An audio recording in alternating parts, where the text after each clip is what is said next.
嘿，大家好，我是我。今天我要离开乌布了。我请饭店的柜台叫来一台车，准备12点离开。但服务人员说今天有 ceremony，要不要早点走，避开游行的大塞车？我听到 ceremony 就决定了留下来要看一看。原本以为这个 ceremony 是哪个神明的庆典，殊不知跟我想的完全不一样。抵达神庙时，刚好看到2台消防车在洒水，感觉今天的庆典会很厉害。有出动警车交管，还出动洒水车，难不成今天要烧什么东西？这时候心里有个想法，该不会是场葬礼吧？先来科普一下，巴厘岛的印度教徒认为，人死后都是要进行火葬，未经火葬的死者，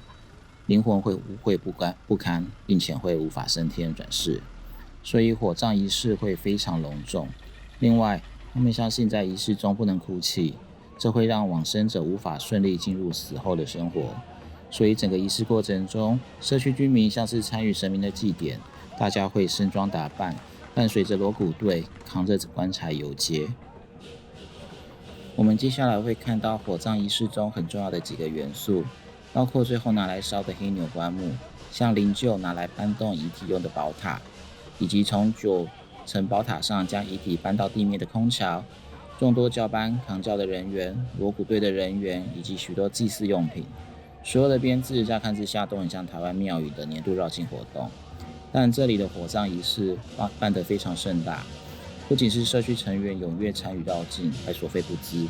听饭店的服务人员说，一般民众的家属离世后，都得想办法存到足够的钱，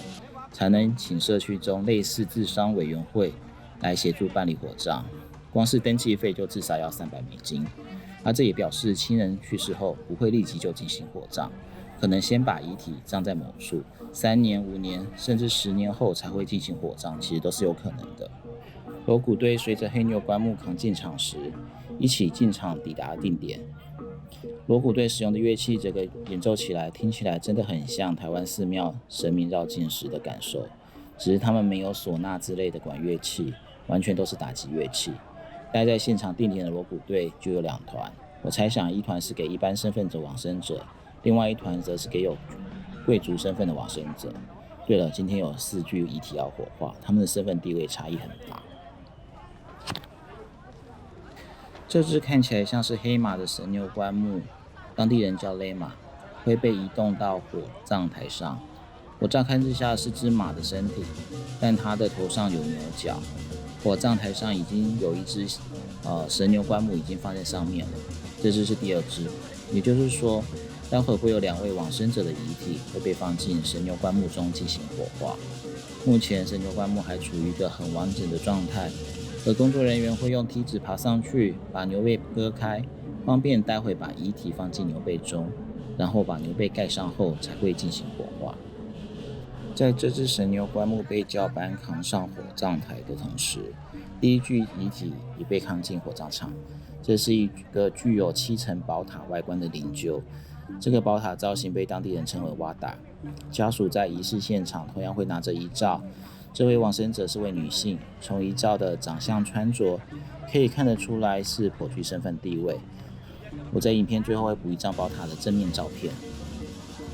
接下来是一座空桥进场，看起来很像是机场远端停机坪，给旅客上下飞机使用的。为什么会需要这座空桥？待会就会知道了。这场火葬仪式的第2具和第3具往生者遗体被带进场。很明显的，这2位往生者在生前的身份地位较低，一位仅使用1层宝塔做灵柩，另外一位则只有天花板做遮罩盖住。他们被送进现场后，将遗体和棺木直接送进我身后的地方进行火葬仪式。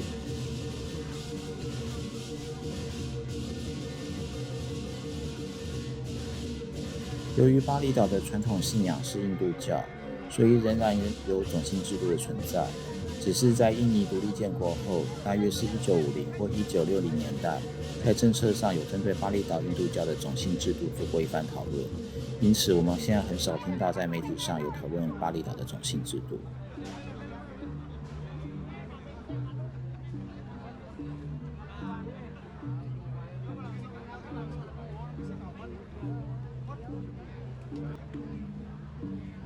其实我一直到这个时刻才感受到背后有股热气，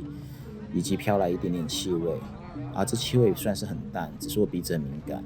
才真的感觉到这是个有尸体在现场火化的火葬仪式，并且一般身份地位低的民众就是直接进行火化。我没有走进去，但我还是偷偷拍了一张照片。接下来是在这场火葬仪式中最高身份的往生者的遗体进场，现场的人潮越来越多，背景人声吵杂。在巴厘岛的火葬仪式中，生前身份地位越高者所使用的灵柩宝塔高度就越高，身份最高的人会使用9层宝塔，通常是贵族。而这座9层宝塔的往生者是男性，也因为宝塔太高了，所以会需要空桥来搬移棺木和遗体。刚刚提到9层宝塔是给贵族使用的，